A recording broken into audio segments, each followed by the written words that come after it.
सेना की पोशाक पहनकर और ऑपरेशन सिंदूर पर बड़ा बड़ा नौटंकी करके ये बता रहे हैं कि देखिए हम पाकिस्तान को घुटने पर लेकर आए।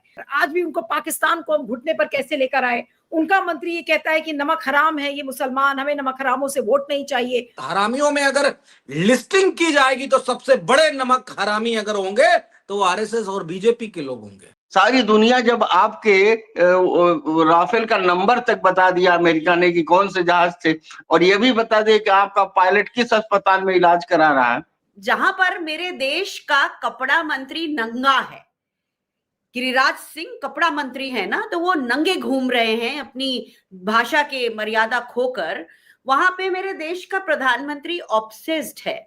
देखिए ऐसा है कि ऑपरेशन सिंदूर नाम की ये जो पूरी नौटंकी है, दुर्भाग्य यह है कि उसमें हमारी सेनाओं को उलझाया गया है। इस बार पहली बार हम एक जो उनके जो एयर डिफेंस सिस्टम है पाकिस्तान का, उसके भी हम शिकार बने हैं, जिससे देश को बताया नहीं जा रहा, वो छुपाया जा रहा है। तो मुसलमानों को नमक हराम कहा।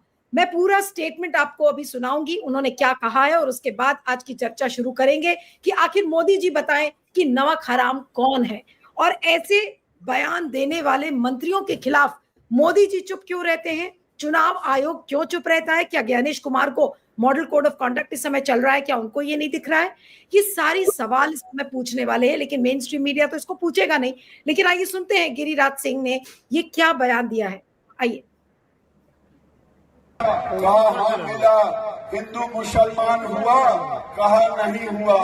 हमके लिए बड़ा अच्छा, आपने हमको वोट दिया था, कहा हाँ दिया था। हमके जड़ी खुदा का नाम लेके बोलिए तो कहा नहीं दिया था। हमने कहा नरेंद्र मोदी ने गाली दिया था तो नहीं, हमने गाली दिया था तो नहीं। मैंने कहा तो मेरी गलती क्या थी, जो किसी के उपकार को ना उपकार माने उसको नमक हराम क्या बोलते हैं। अरे जो किसी का उपकार ना माने उसको क्या बोलते हैं, उसको क्या बोलते हैं। मैंने कहा मौलवी साहब मुझे नमक हरामों का वोट नहीं चाहिए। ऐसे बयान पर क्या कहा जाए कि वो गिरिराज सिंह ये कहते हैं कि हमें ऐसे नमक हरामों का वोट नहीं चाहिए। आखिर इस पर क्या बात की जाए। और ये पहली बार तो नहीं है, खुद प्रधानमंत्री नरेंद्र मोदी ने, आप याद करिए कि क्या कुछ नहीं कहा उन्होंने मुसलमानों के बारे में। कब्रिस्तान शमशान की उन्होंने बात कर डाली। उन्होंने कहा कि कपड़ों से पहचाने जाते हैं। वो ऐसा लग रहा है कि मोदी जी ने खासकर गिरिराज सिंह को बोला था कि आप इस तरीके का बयान बोलिए ताकि इस तरीके का एक नफरती माहौल हम चुनाव के पहले पैदा कर सकें। मुझे लगता है कि किस देश में आके हम किस देश में आ चुके हैं।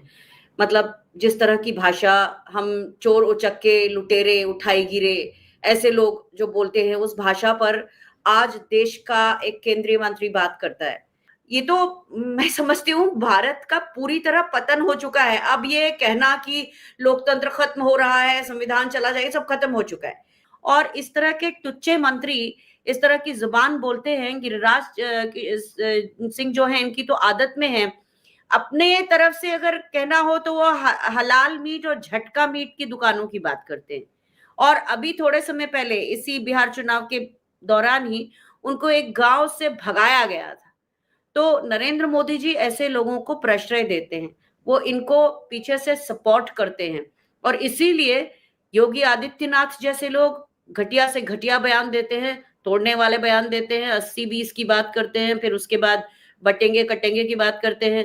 नमक हराम, नमक और गद्दार और इस तरह की बातें कहना खैर बीजेपी का स्लोगन है। इस तरह की बातें ही उनसे हम आप उम्मीद कर सकते हैं। ये नमक हराम ही है, इतने बड़े नमक हराम हैं कि इन्होंने जिसका वोट लिया, अरे मुसलमान तो इनकम टैक्स जीएसटी सब कुछ पे करता है, उसको बदले में ना तो आप सामाजिक सुरक्षा उसकी दे पाते हो, ना राजनीतिक सुरक्षा दे पाते हो, ना आर्थिक सुरक्षा दे पाते हो, किसी भी तरीके की उसको सुरक्षा नहीं दे पाते। तो नमक हराम तो तुम है सबसे बड़े, और इतने बड़े नमक हराम जिसका भारत के इतिहास में नमक हरामियों में अगर लिस्टिंग की जाएगी तो सबसे बड़े नमक हरामी अगर होंगे तो आरएसएस और बीजेपी के लोग होंगे। आप पहले योगी जी के भी भाषण पर थोड़ा सा देख लीजिए, उन्होंने क्या कहा। योगी जी ने कहा कि इस बार बुर्का उठा के देखना पड़ेगा, बहुत फर्जी वोट पड़ा था पिछली बार। गिरिराज तो इस बात के लिए जनरल मुशर्रफ के समय से ये बिहार में पाकिस्तान के स्पेशल एम्बेसडर हैं। ये पाकिस्तान जाने का टिकट बिना वीजा के पाकिस्तान भेज रहे थे। आपको याद है 2020 के चुनाव में क्या कह रहे थे, और इनके आका क्या कह रहे थे अमित शाह, कि यहां ये लोग जीतेंगे तो पटाखा कराची में बजेगा। इनके आका अमित शाह दिल्ली में क्या कह रहे थे कि बटन को इतने जोर से दबाओ कि शाहीन बाग में जाके उसकी आवाज सुनाई पड़े, कि बंगाल में मुसलमानों को 5 किलो अनाज हो, चाहे मकान हो, चाहे शौचालय हो, इन सुविधाओं से वंचित किया जाना चाहिए, क्योंकि ये गद्दार है, ये वोट नहीं कर रहे हैं। फैजाबाद में जब भाजपा हार गई तो गांव गांव में अति पिछड़े और गरीब और मुसलमान और दलितों को मारा सवर्ण सामंतों ने, कि तुम लोग साले पैसा लेते हो हमसे, अनाज हमारा खाते हो, जमीन पे हमारे गुजरते हो, हमारा हरवाही चरवाही करते हो, तुम लोगों ने भगवान राम की नगरी में हरा दिया। भाजपा गांव गांव में मारे गए थे गरीब लोग। तो ये तो पूरा, ये सिर्फ इनके लिए थोड़े है कि मुसलमानों को ही टारगेट कर रहे हैं, दलितों को भी टारगेट कर रहे हैं। दर्शकों को हमें ये भी बताना चाहिए, मैं आपको रोक रही हूँ क्योंकि इस समय मोदी जी जैसे हर साल आर्म्ड फोर्सेस के लोगों के साथ दिवाली मनाते हैं, तो आज एक और ड्रामा चल रहा है हमारे मोदी जी का। ये देखिए, आज पूरे यूनिफॉर्म में वो नजर आ रहे हैं, ये तस्वीर आपको देखने को मिल रही होगी। ये INS विक्रांत पर आज मोदी जी जितने भी सेलर्स हैं उनके साथ आज वो दिवाली मना रहे हैं। उन्होंने आज भी ऑपरेशन सिंदूर की बात किया है, फिर साथ में उन्होंने INS विक्रांत जो इंडिजिनस एयरक्राफ्ट कैरियर है उसकी बात किया कि देखिए ऐसी चीजों से पाकिस्तान को हम घुटने पर ले आए, बिल्कुल को चंद ही घंटों में ऑपरेशन सिंदूर पर हम पाकिस्तान को घुटनों पर लेकर आए। आज दिवाली के दिन भी वो इस तरीके की बातें कर रहे हैं, इसे आप क्या कहेंगे? मोदी जी का ड्रामा नहीं कहेंगे तो और क्या कहेंगे? ये ड्रामा ही है। INS विक्रांत पर वो सारे आर्म फोर्सेस के साथ वो एक ड्रामा रचने की कोशिश कर रहे हैं, दूसरी तरफ उनका जो मंत्री है वो जहर उगलता है। तो कम से कम आज एक शब्द उसी के बारे में बोल दिए होते, कम से कम देश को कुछ मैसेज चला जाता दिवाली के दिन। लेकिन आज भी मोदी जी ड्रामा करने से बाज नहीं आ रहे।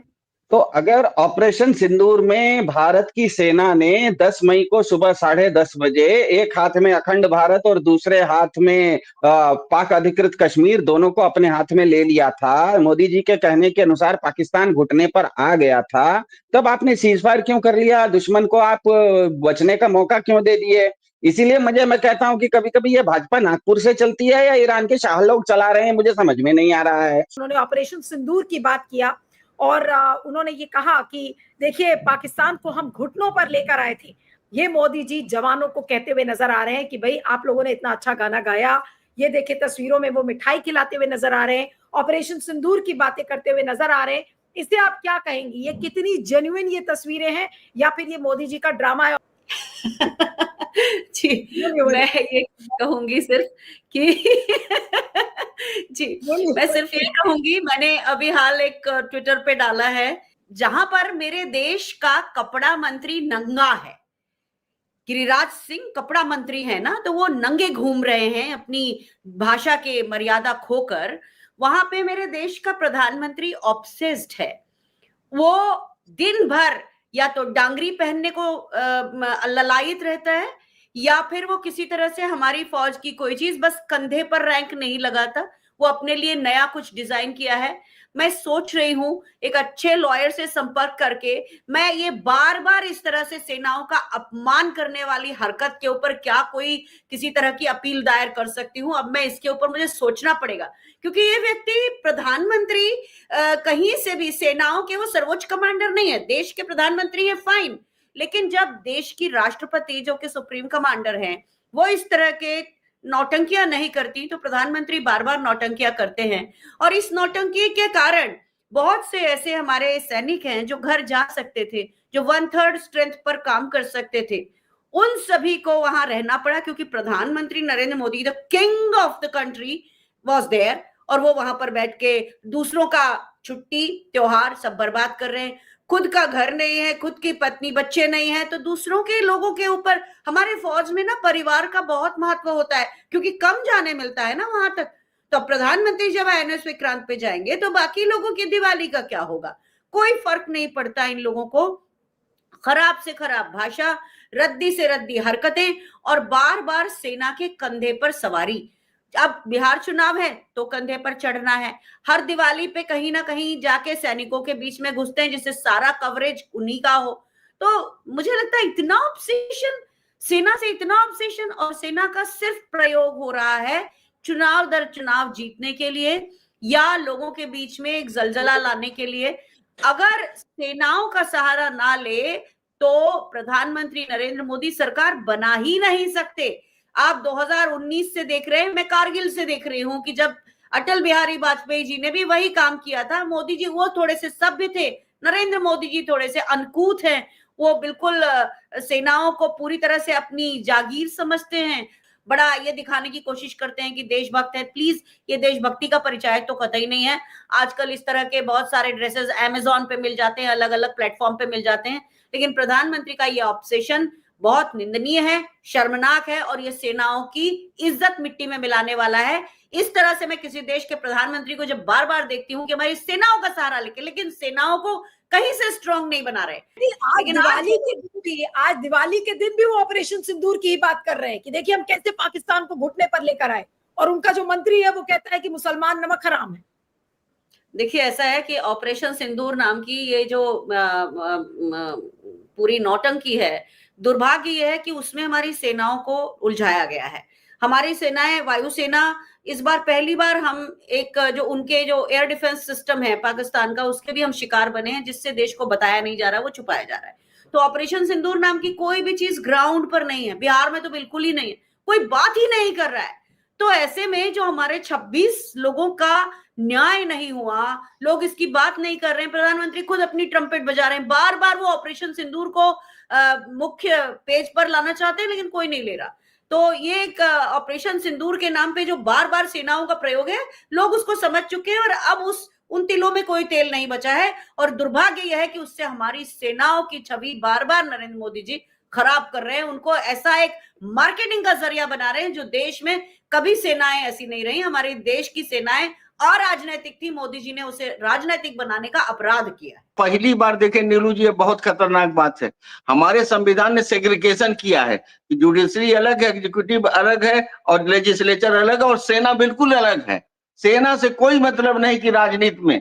और पहली बार सेना अध्यक्ष या उनके कद का एक ने अभिभाषण देकर कहा कि पाकिस्तान अगर अगली बार टकराया, अगर सिंदूर का पार्ट 2 हुआ, तो पाकिस्तान न इतिहास में रहेगा न भूगोल में रहेगा। क्या आर्मी जनरल को इस तरह के पॉलिटिकल इंटेंट की बातें कहने का, जहां युद्ध ही ना हो, जहां कोई सीमा पर टकराव ना हो, जहां क्रिकेट मैच चल रहा हो, जहां पर हॉकी मैच चल रहा हो आपस में, वहां क्या आर्मी जनरल को यह कहना चाहिए? आपने ऑपरेशन सिंदूर के जरिए भारत के सेना को बिल्कुल पॉलिटिकल डिस्कोर्स में उनके अधिकारियों को डाल दिया।